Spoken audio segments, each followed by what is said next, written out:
Hello. Today's audio has Art talking about a map to two Bigfoot creatures somebody shot down in Texas. I don't know, I'm kind of skeptical. Yeah, listen and tell me what you're thinking down in the comments. I've got a map to the burial location of two creatures. We'll decide as the program wears on what it is these creatures are. I'm going to introduce two people to you right now. One is Robert W. Morgan. Robert, are you there? Listening with both ears. You are there. Okay. Let's see. The first thing you wanted me to do was to give out your phone number on the air, right? Yeah, just like I'm going to give out your home. You betcha. All right. So you're kind of in retreat right now. When you first wrote to me, you said I'm kind of undercover with a pal. So you've been nobody's found you for a while, Robert.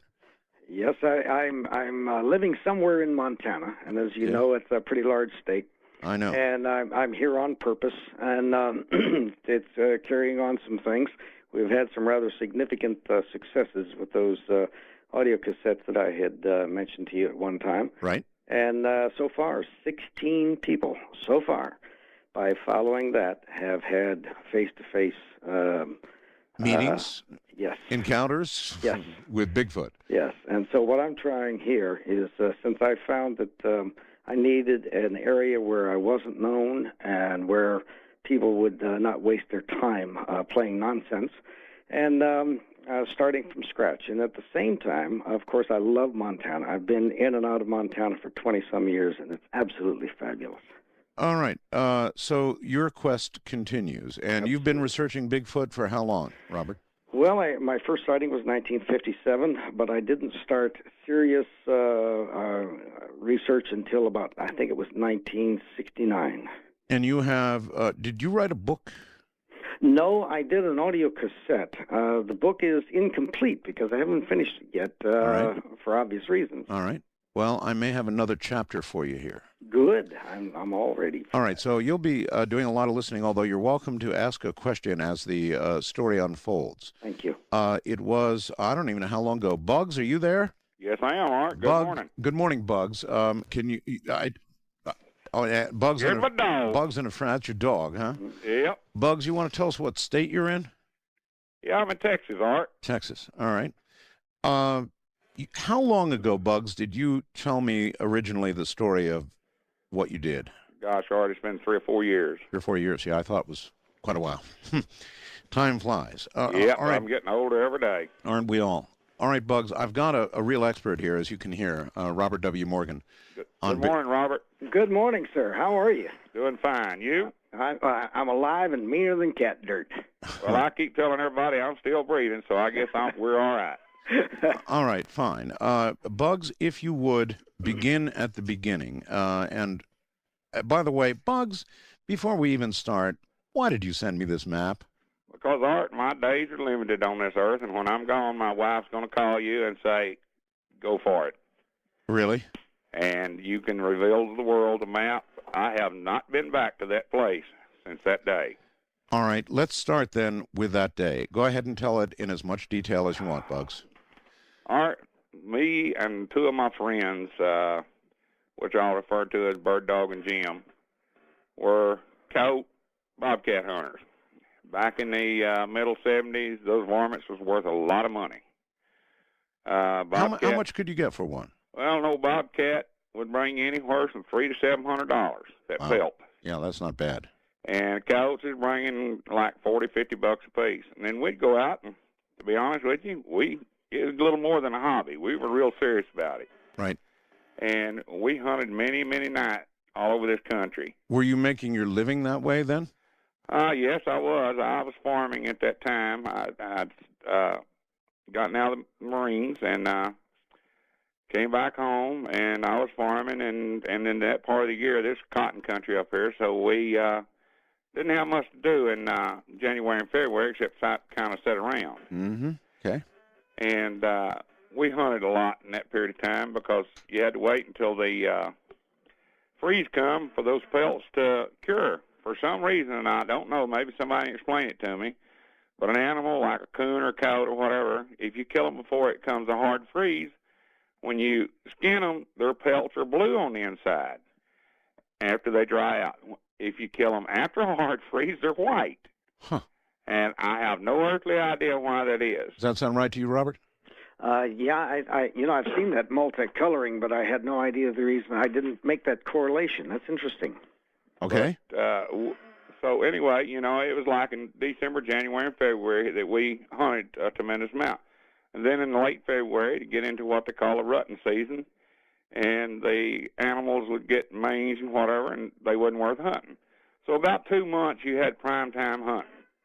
And me and these two guys, we hunted a lot. We were all three from Vietnam veterans, and very close friends. And we had one night we had gone. I don't know how to tell this to keep from giving the location away, but whatever words you want doesn't matter. If somebody knows what I'm talking about, they can find out. But anyway, we had hunted, and we back in the flatlands. So then we took this road back up north of where I'm at now, and it swung around. It runs through ranch country. It's probably 25, 30 miles, nothing but ranch land. So in other words, this location is within, 100 miles of where you are now? Oh, it's closer than that. Closer than that, all right. It's within 30 miles of where I'm at right now. Okay. So anyway, we came around, and we came across this, we were going to cross this creek. It's more than a creek, but its name is Elm Creek. And we were going to cross that creek. We'd come around back north and coming down that county road through this ranch land and stuff. And these ranchers loved us because we'd get rid of the coyotes that were taking their calves. And this had to be probably 3, 4, 5 in the morning. I don't remember the exact time. Mm-hmm. Come around the bend, and then in this bottom there, just before you cross Elm Creek. So you're hunting with lights then? Oh yeah, we're using spotlights off the roof of the pickup. We're using 500-watt halogen bulbs. It would light up anything from within a half a mile. You can see where you're standing, see the ground good. And anything with eyes lights up real well. Them eyes. The thing about it is, after you've hunted as much as we did, you could tell by looking at a set of eyes what they were. Mm-hmm. If they were a cow, they were wide apart and they were red. If they were a coyote, they were narrow and they were more blue-red. I mean, it just, after a period of time, Art, you knew what, you could look in that scope and you knew what was there. I'm not a hunter, so I just take your word for it. Well, it was just that way. I mean, but anyway, we come around this bend and come up over this rise, and there was a wheat field out in front of us, and just before we crossed this creek, and it was a valley down in there, and there's probably, I'd say it's has wheat land right there. There's probably a quarter mile or so wide from that road to the creek, and it's probably about a mile long. It runs alongside that creek, and it's flat and has that. And we come around this bend and up and over a little hill and dropped into this valley. Well, just as we dropped into this valley, our lights picked up a set of eyes. And I hit the brakes. I was driving, and Bird Dog, he come out on the side. He had a 300 Weatherly Magnum, and he come across the top. I said, "What you got?" And he says, "I don't know. That ain't something I ever seen before." Well, it just sat there. And so I put when you said a set of eyes, did you mean 2 eyes or 4? 2 eyes. 2 eyes. 2 eyes. What color were they, Bugs, if you don't mind? They were furious red.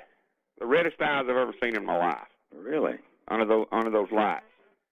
Okay. It was something we knew it wasn't a deer because of the eyes, and it was something. And so I pulled my rifle out. I used a .243. I put my scope on it, and I could see whatever it was crouching. And so Bird Dog, he got out and leaned over the hood of the pickup where he could get him a good shot. And Jim, he come up over the top of the cab, and I don't even remember what kind of, I think he was using a .270. I don't remember for sure. But he lined up over the cab, and I was sitting there, and we just had both these spotlights on this varmint there. And I said, I don't know what it is, and they don't either. And I said, well, it sure ain't nothing we know about it. Let's take it. And all three of us fired at the same time. And all of a sudden, this thing got up, and it must have been 7, 8 foot tall at least. I don't know. Scared the heck out of us. Started running, and, well, we all loaded, and we fired again. We knocked it down again. And then it run, I guess, it was probably 100, maybe 150 yards from the point we fired the first time till it hit the fence and went into that creek. And we knocked it down. It's probably 25, 30 yards from the fence. It fell into a creek. No, not at this point. And just as it was crossing the creek, we hit it again. Now, was it running on 4 legs or 2? It was running on 2 legs, just like a human being. And I mean, it was... Right, so it was running on 2 legs. It's right. Something you've never seen before, but you 3 guys cut down on it. Well, we had done shot, and we did not know what it was. It was hunched over. It really wasn't using its front legs, I mean, its arms, as much as it was. It wasn't standing up straight. We still thought it was, what I thought it was at first, to be honest with you, was a bear. Yeah. And that's why we fired. All right, so you had 3 of you fired initially, right? And so we all fired 3 times. So you guys are all non-vets, right? Right. And so you've had night combat, I'm sure. Right. Okay, so you have something getting up on 2 legs and running away, and you still cut down on it. Okay, all right, I have the picture. Go ahead, please. Okay. But like I said, I originally thought it was a bear. Mm-hmm. I had no idea. We had done fired on it at the point in time they were setting out there. And once we fired, I don't know, I guess we just got a little bit gung-ho and kept shooting. But anyway, the second time we shot it, it went over the fence. Well, we went and looked, and at this point in time, we were all getting scared because we thought, well, maybe this wasn't an animal. Right. So, like I say, it was probably 3, 4, 5 in the morning, so we decided to drive around a while. About 5:36, we went back over there, and we drove up there, and we went down, and we seen blood. So we've seen some tracks. Looked like a human foot, and to be honest with you, I thought, well, now we done shot a human. Mm-hmm. Now I'm getting scared. So we go on up and start following these tracks, and the creek runs from this point probably 50, 75 yards east, and then it turns back south some. Well, these tracks are going down the creek, and they come out, and they went straight on east from where the creek turned back south. About another 25, 30 yards, there was a plum thicket.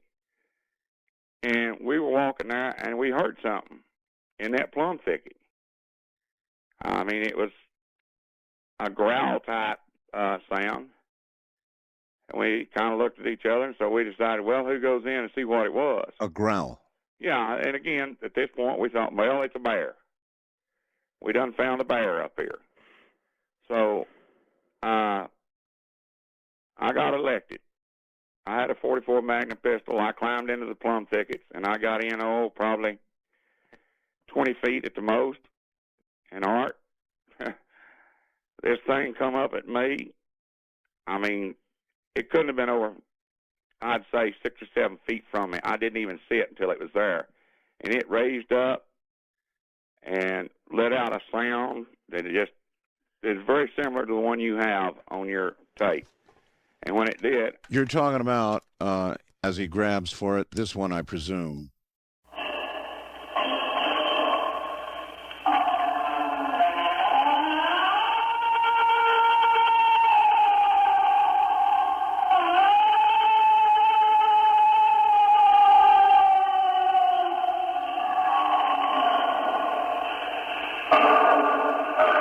Just the first one, not a repeat, just a... Yeah, that first scream is said to be an authentic Bigfoot sound, Robert? Yeah, that's what they say. I have never heard them scream like that. I've heard them howl, I've heard them hoot, and I've heard them talk. But I've never... You've never heard a scream like that? No. Well, First of all, I've never challenged them, so they don't perceive me as a threat of any sort, so they wouldn't try to Understood. do that. All right, so anyway, Bugs, it sounded something like that. It's something similar to just the first part. It Right. didn't go on and on. It's just one shrill. Right. And I'm basically on my all fours in a crawl position, and I just brought my 44 up, and I started popping shells. And the first one I hit, the first one hit it, I just aiming right at the chest. Describe what this thing, since you were seeing it now full on, what did it look like? Oh, Best you can. at that point, 6 feet tall. probably, but it was not standing up, Art, at that point. It was more in a hunched, squat-type position. All right. I mean, it come up. Would you describe this as human-looking, as ape-looking? Did it have hair covering it? What can you tell us about it? It had brownish red hair. It had hair on the face, completely covering the face. Its whole body was covered with hair. At that point, I just fired. It dropped down, started back up. I fired again, and it then kind of rocked and went backwards, and it come back up, and I fired again. I hit it 3 times with a 225 grain 44 Magnum hollow point, probably 6 to 8 feet. And it was down. Well, the other guys were standing guard up on top watching, and they couldn't see nothing. They heard me firing, and they yelled if I was all right, and I said, yeah, I got it. Well, they came crawling in there and where I was at, and they seen it, so we decided we'd drag it out. And we got to looking, and all this thing had was 3 holes. And this was a female. You could tell it had breasts similar to a woman. It had a sexual organ and similar to a woman. Really? Facial features were different than a human being. Like I say, it was covered completely in hair. So we went back in and we found the male probably, I'd say, 8-10 foot behind where she was at. He was dead. He was dead. Yeah. So we drug him out. We laid him out side by side. The male was probably 6 to 8 inches taller than the female, estimating the male to probably be 8 foot plus, female 7 plus. So we looked at him. We got scared because, like I said, in the male, he had sexual organs like a human. We looked at their teeth. They were not human type teeth. I can't say that they were an ape. I can't say that they were a human. They had the features of a human overall, but the details were not. I want to cover this. I'm getting a lot of judgmental stuff, saying stuff like, you killed it after you knew it was a bear or thought it was a bear? Or did it ever occur to him that maybe he shouldn't shoot it, or at least he had to run the other way? Or, my God, out shooting animals? A lot of judgmental stuff. But if I were to be judgmental, we wouldn't get the story. What I really want is the truth here. So I'm not going to sit in judgment of Bugs. There are a lot of people responding that way, Bugs, as you might imagine. But I'm not interested so much in that as I am the truth. I want the truth, and if the truth is what you were doing, then that's what you were doing. And so I just want the truth, and you are telling us the truth, right? That is correct, Art.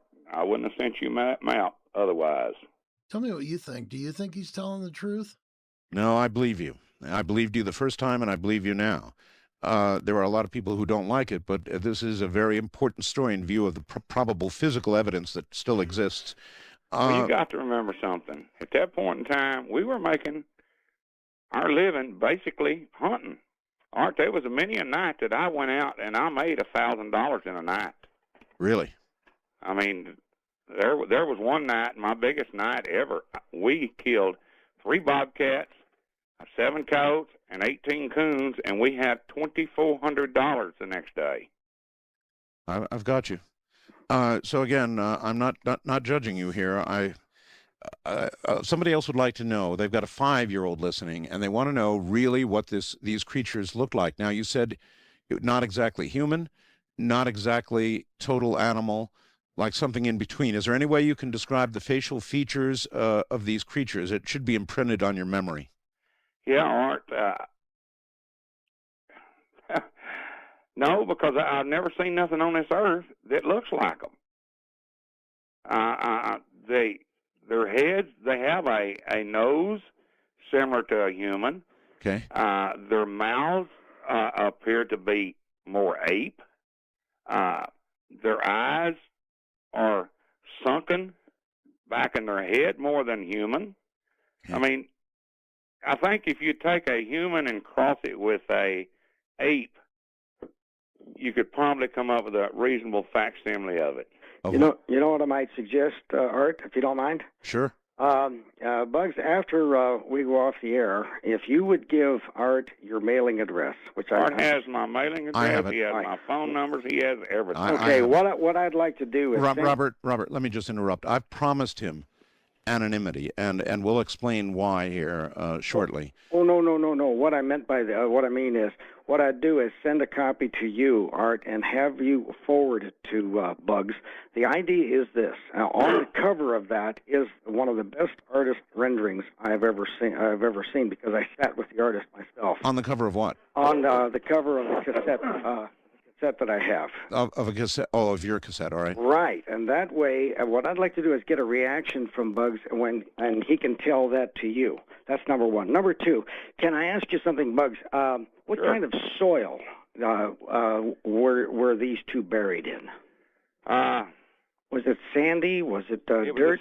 This part of the country is sandy loam, and it was it wasn't silk sand, but it was sandy loam in that particular place where we buried them. It was more of a gravel type sand, because it was it did have some rock in it, because that creek was probably, from the point we buried them, the creek kind of went south, about probably 150, 200 yards, and then it turned back east, and over the period of time when we had a lot of high rains in this part of the country, it would wash silt and such in there. Are you saying that the creek would overflow into this specific area? Yes.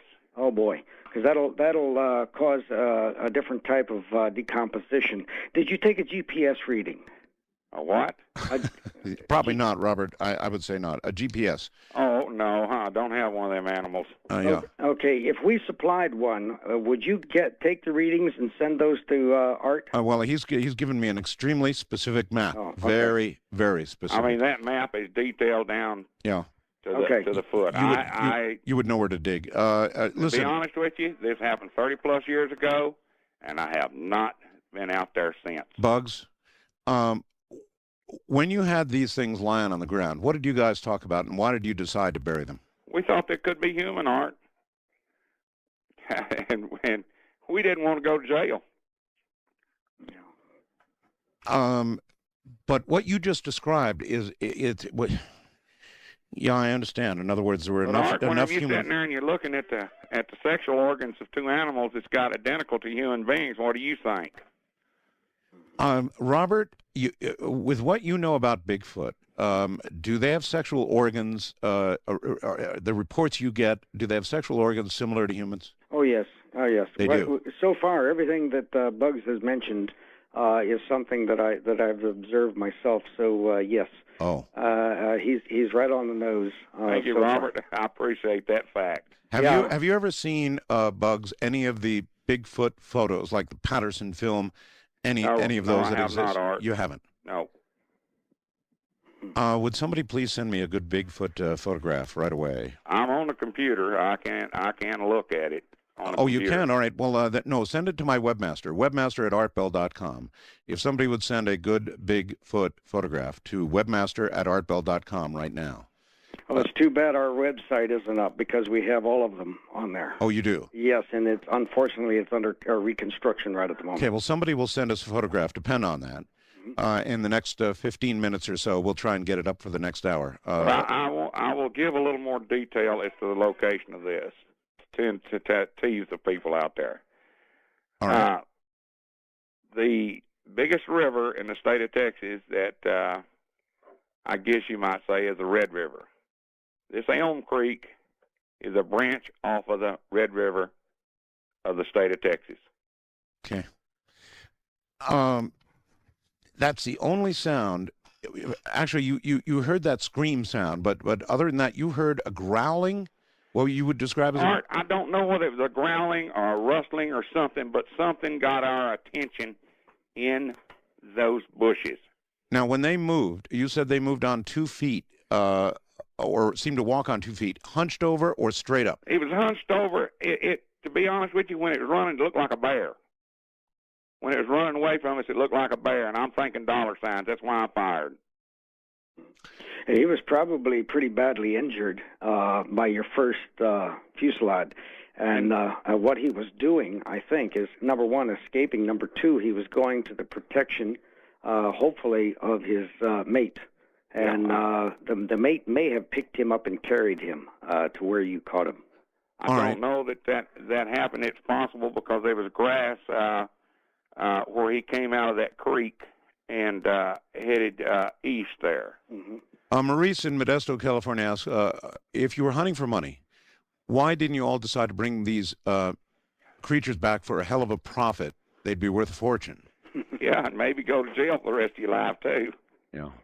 Yeah, I think the fellow in Modesto is overlooking the fact that if these are humanoids, then under the American Constitution, they have civil rights, and Bugs is indeed correct. He could be charged with manslaughter at least. You know what? By the time we did the original show, by the time we finished the original show, Bugs was actually going to invite me out there, and we were going to dig these bodies up. Good. This was years ago. I said I'd show you, Art. I ain't digging them up. Yeah. Let me tell you something. I own a farm near this place. Yes, sir.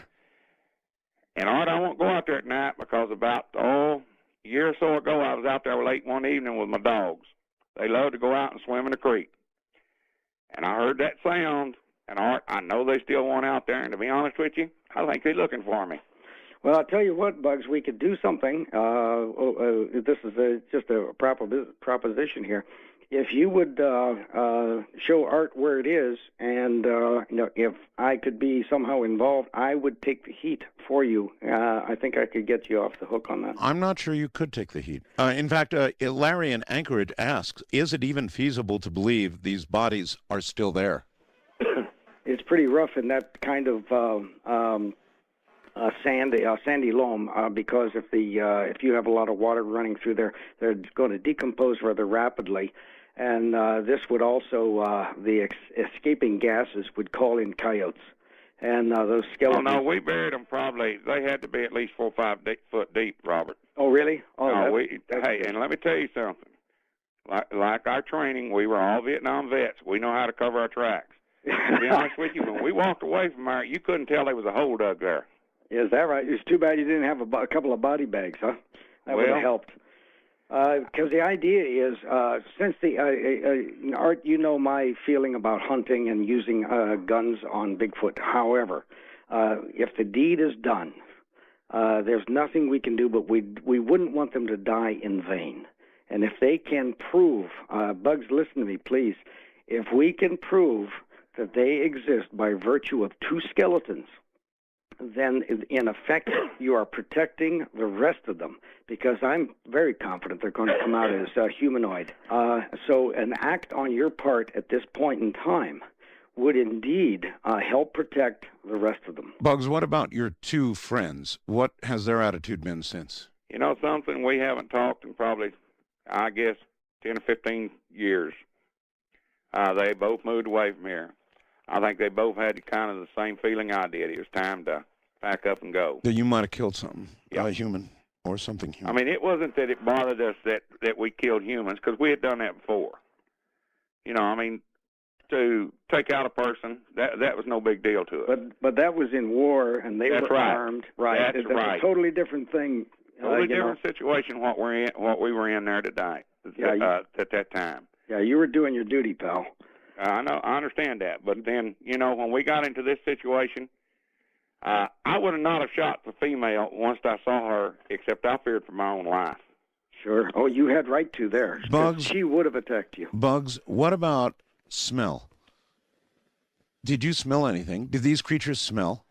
Art, I can't remember. I really can't remember that. Well, tell if you it what. had been really distinct, I'm sure you would have. Yeah, it would probably have. I tried to block a lot of this out of my memory, and it's tough trying to draw it back up because I knew what I had done, I realized what we'd done, and I realized that there might be consequences. And the only reason I sent you this map and everything is because for 3 years I have never had one phone call. You knew who I was, you knew where I was, you knew my phone number and everything, yet nobody ever got it. So I trust you. And you can trust me, although I'm not sure I'm happy I have the map. If you dug the hole 4 to 5 feet deep, shot them at 4 in the morning, drove around, shot more, they would have been digging and burying in the daylight, correct? Right.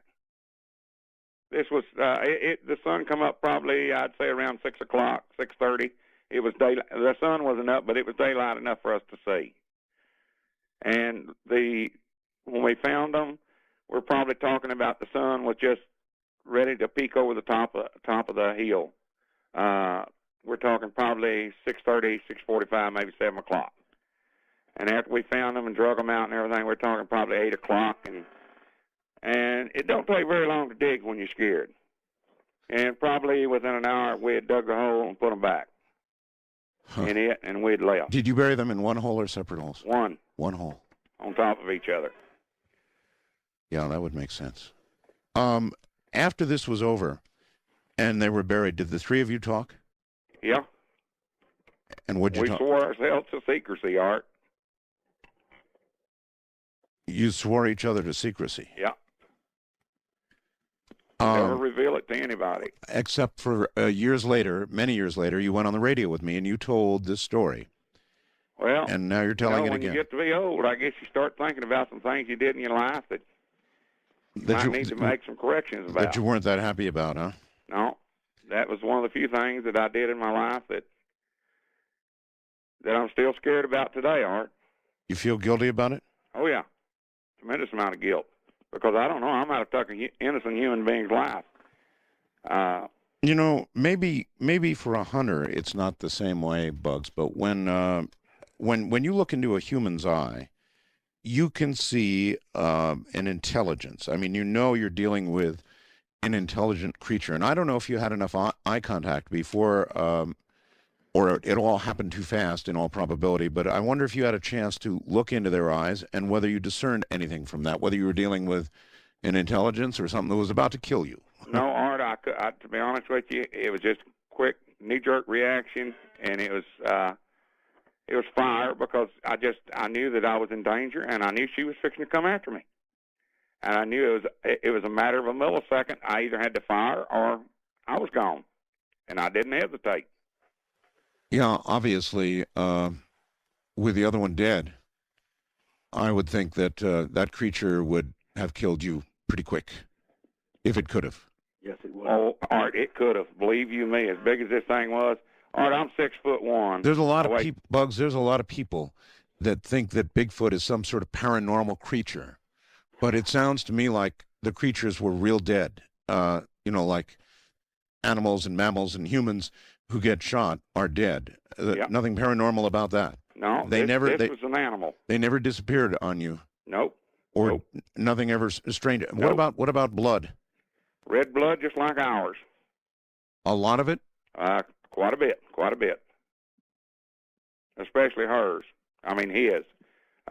He had a big pool where he was hit, and near the heart area, I would assume.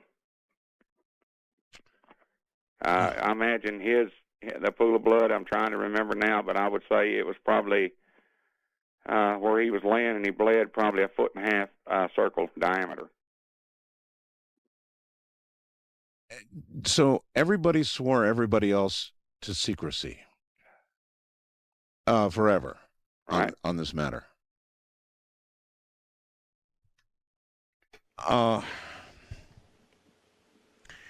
Robert, if it happened that long ago, and assuming that the remains have not been washed away, what might we expect to find, if anything? Well, you could find probably quite a bit of the skeleton.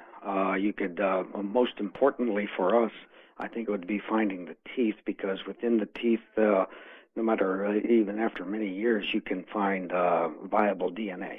DNA? Yes.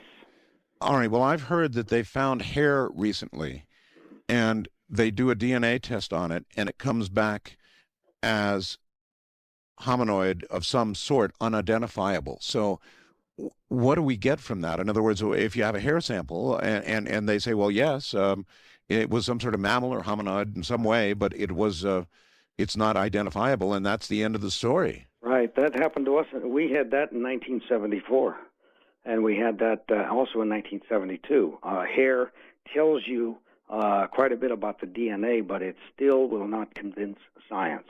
Now, if we can get a complete skeleton, especially if we have two, male and female, if there's sufficient bones there, they can be reconstructed, and they can provide the proof that the Bigfoot, A, does exist, B, well, whether or not they are humanoid or whether they're pongidai, or whether otherwise if they're human or ape. Robert, do you believe bugs? Everything that I have heard bugs say has what I would call the ring of truth. I want to ask him a few more questions with Robert before we lose him. I know you had a really hard day today, didn't you, Bugs? Oh yeah. I've got a couple of questions I need to ask Robert. All right. Robert, can these creatures know who I am and what I did? Yes. Yes. The reason why I say that is because, like I said, it's been 6 months. It was last summer. I was at my farm late one evening, and it just got dark. And I have a creek that runs into this creek that I'm talking about. And I heard it was not a coat type howl. Mm-hmm. And it just made the hair on my back of my neck stand up, and I just felt in my heart that this had to be one of these creatures. Was it the same kind of howl, or roughly the same? As what? As what you heard originally? No. This was not similar to what you have on tape. No. To what you heard originally. Well, I don't know, Art. That's right. I don't know. I just can't. I can't place. How many statute miles are you from the site? Well, that creek's approximately 6 miles. About 6 miles away? Yeah. And, okay, now this is going to sound like a strange question. Does the water flow upstream or downstream from where you are? Downstream. Downstream. It flows down into this place. And had you hunted that area before? Oh, yeah. Okay, so the identification, they could have identified you. And believe me, 6 miles is a Sunday stroll for these people. So more than likely, they have identified you. Yes, you're probably right. I would be very careful. Am I in any danger? It's been how many years? This is 1976. Right, 76. It's possible, but probably I would say that, I'm going to sound very, very weird here for a second. If you would go out on the edge of that and hold your hands open to your side where they can see you have no weapon whatsoever, and now this is going to sound strange to you, talk to them. Just talk. Whenever you have a feeling they're out there, go out and just let yourself go. Tell them what you think and what you made a mistake. It doesn't hurt anyone. It could help you, and God only knows they might understand. I don't know. I certainly would try it. I don't even own a weapon anymore. After this happened, I quit hunting. Like I say, I couldn't even pull a trigger now, even probably to defend myself. Bugs, I have a question for you. Okay. Chris in Medford, Oregon asks, I was wondering how heavy these creatures were, and he thinks you can judge this because you all had to lift them to bury them, right? Right. I'm going to say they probably weighed 350 pounds plus in that area. Oh, my. It was all we could do to move them. That's a lot of body mass. Oh, tell me about it. Dead body is the heaviest thing on earth. Somebody else says, and maybe this isn't true, or maybe it certainly is, the only thing missing is the grief that he hides. Bet he has nightmares of killing the female. Yeah, I did for a long time, Art. Did for a long time. I have woke up at night again in that position, firing my weapon. I mean, I went through some hairy things in Vietnam. I was with 1st Marine Recon in Vietnam. Good Lord. I did a lot of LARPs, 21 days, 12 days. I know what it's all about. That don't bother me. This thing with her bothers me worst of all of them, because that's the closest I've ever come to death. Yeah, I hear you. You described the fact that the imprint of the feet seemed like a human footprint. Yeah. Was it bigger than a usual human footprint? But judging by the weight, I would think it would be. Oh, yes. I would say, isn't it Michael Jordan that has to have size 18 shoes, or what basketball player? I would say it's probably in that size. There is one thing that I've never revealed to anybody about the foot of this animal. What? And that's why I'm very reluctant. A lot of these people talk about Bigfoot and stuff, but there is something about their feet that is different than anybody else. Robert should know what I'm talking about. Yeah, I think I do. Well, let's not have Robert say, you say. Yeah. What? 6 toes. Oh. What? 6 toes. 6 toes? On both of the creatures, both On feet? both of the creatures. That's an anomaly, I think. I think that's an anomaly. But I'm going to take a wild guess here. You must be within 100 miles of the Arkansas border. No. And the reason I say, then in that case, there was a family in Arkansas of Bigfoot that did have a 6-toed genetic code. Okay. And they may have spread into eastern Texas. That is possible, but that is not the norm. All right. Okay. I am in the Texas Panhandle, and this, like I say, this creek. Don't say anymore, Bugs. Don't say anymore. Yeah, don't say more. Texas Panhandle, it's close enough. And everything. You know, Red River runs from Arkansas up to Texas. Mm-hmm. It's the border of Texas, Oklahoma.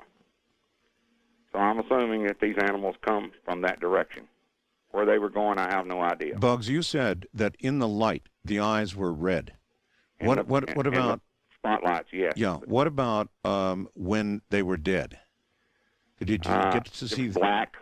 Black. Uh-huh. I couldn't see any pupils or anything like that, and just black eyes, a little larger than human eyes. Okay.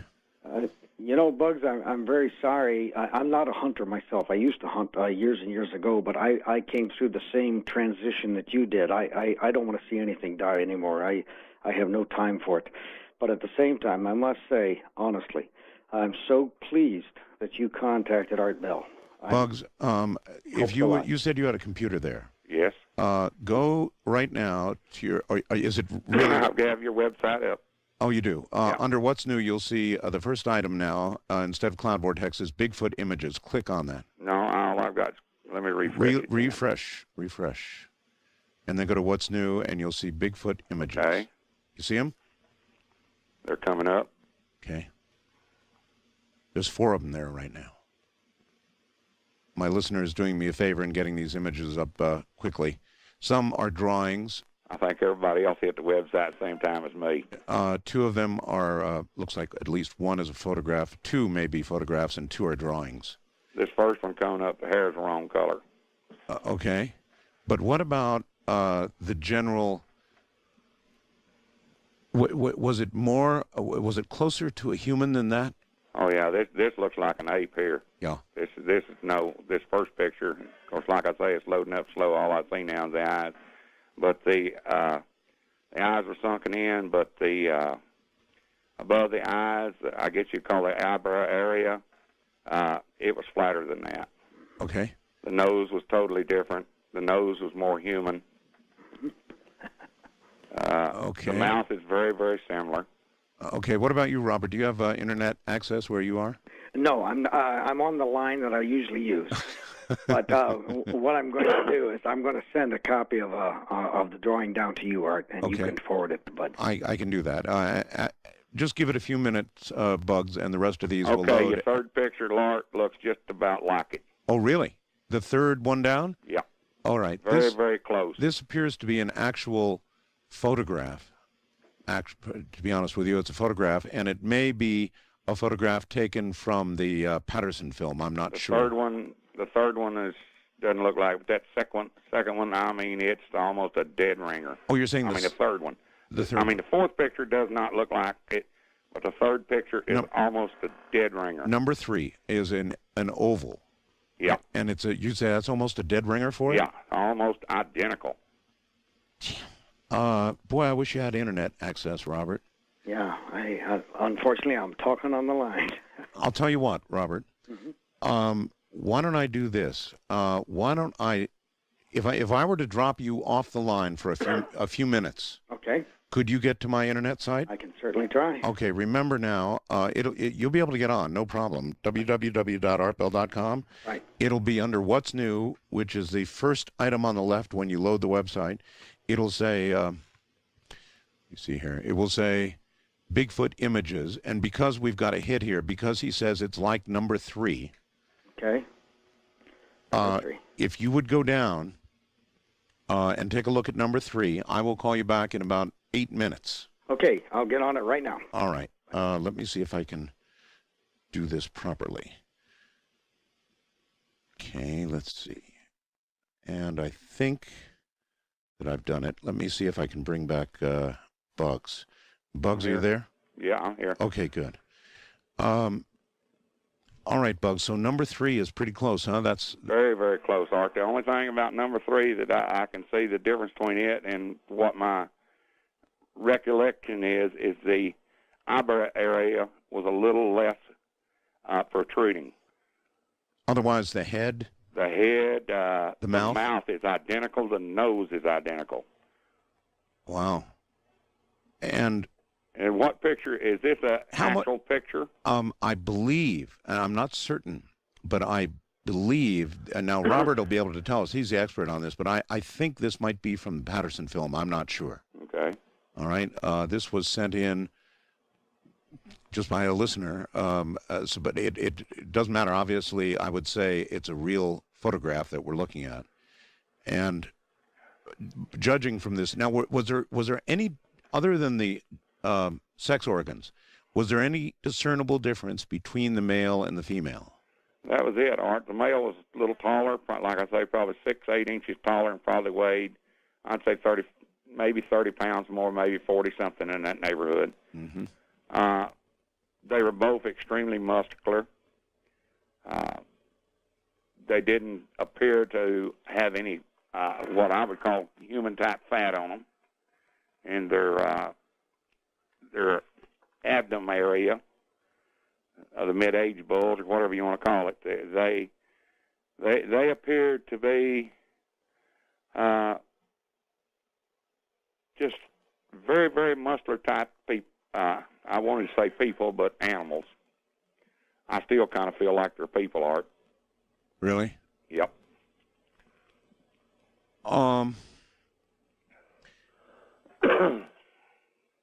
You, in sending me the map, Bugs, you said that you're not going to be around forever. Well, I'm not going to be around forever either. And I don't know what to do with this. I don't know what's right to do with it. I don't know if it would result in both of us getting in trouble. Even today, I'm not sure. Maybe... Well, if you feel that you don't need to have it, then burn it. I have a copy. My wife has a copy. She has the original and everything what we faxed to you. And what did you tell her about this? When you gave her her copy of the map, what did you tell her? She was in shock and awe when I first revealed this because she knew nothing about it, and we'd been married for years. She knew nothing about it until the night I talked to you on the radio. Oh. Then you all must have had a pretty big talk about it afterwards, huh? Oh, yeah. She wanted to go see the place, and I said, we ain't going over there. There is no way I will go back to where that area is. Why? I don't know, Art. There's something scares me about it. Did you end up with any of the creature's blood on your clothing, shoes, whatever? Not that I'm aware of, Art. Because blood, too, has DNA in it. I know. It's possible in moving them and everything that we did, but it wasn't something we noticed.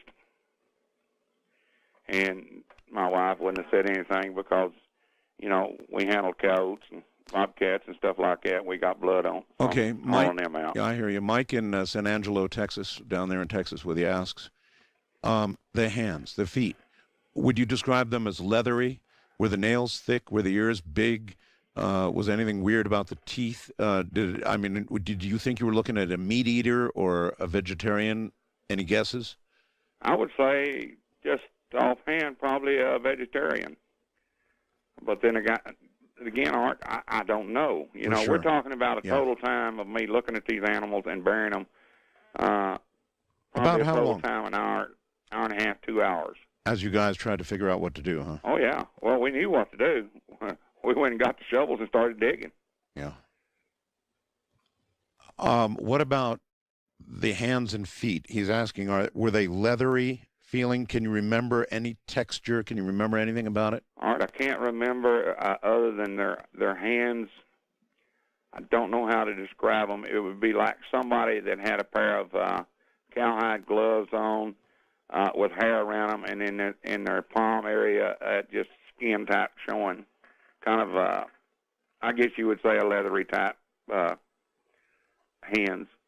And their feet, bottom of their feet were the same way. The only thing, like I say, the hands and the bottom of their feet were probably the only thing it wasn't covered with hair. And their face it wasn't completely covered with hair, but then again... pretty close to how much hair there was there in number 3? Yeah, very similar, very similar. Since that's happened, since you've been on my show, the original time you appeared on my program, have you told anybody else about this? Yeah, there's one other person in this world knows about it because he had an encounter here a while back with one. He decided he was going to follow his uncle and be a great white hunter. Till one night he come across one about, I guess it's been a month and a half, 2 months ago, about, I'd say 40 miles from where this happened. And he come home telling me about it. About 3 days later, he was scared. And then I told him. Mm-hmm. And he said, that's exactly what I saw. And I said, well, why didn't you shoot it? He said, man, I didn't know what it was. And said, I got the hell out of there, pardon my French. Yeah, I imagine when you think back on your encounter, you probably wish you'd done that too. But by the time you'd shot the thing initially, so many shots, I guess you pursue it. You don't leave an animal out to die. No, you're right. If it's wounded, you want to put it out of its misery. And again, Art, we thought it was a bear. Just to be perfectly honest with you, I mean... Yeah, even up until the moment that you shot the final creature dead, you still really thought it was a bear, didn't you? Oh, yeah. Yeah, and I thought it was a wounded bear in the bushes, and that's what we was laughing about. Who's going into the thickets to get the bear? How'd you get elected? I was the only one. I had the most high-powered pistol. Bird Dog, he had a 357, and Jim, he had a 22, and I had a 44 Magnum Ruger. And, so they said, well, you got the big gun, you go in. Mm-hmm. I said, well, I loan it to y'all. By the way, I can hear something creaking, and I imagine that's your easy chair you're rocking back in, if I had to guess. Right. Well, I'm still skeptical about this Bugs guy. I'm going to tell you. I Googled, where does the Red River and Elm Creek connect? Unless I misunderstood the name of the creek. They don't connect. Elm Creek, they don't connect in Texas, better said. There is a point in Oklahoma where they connect, but that's not about 6 miles from his house. So his story has some holes in it. So it makes me a little leery on him. But hey, it could be. All right, have a good one. Don't forget to like and subscribe. Stay dark.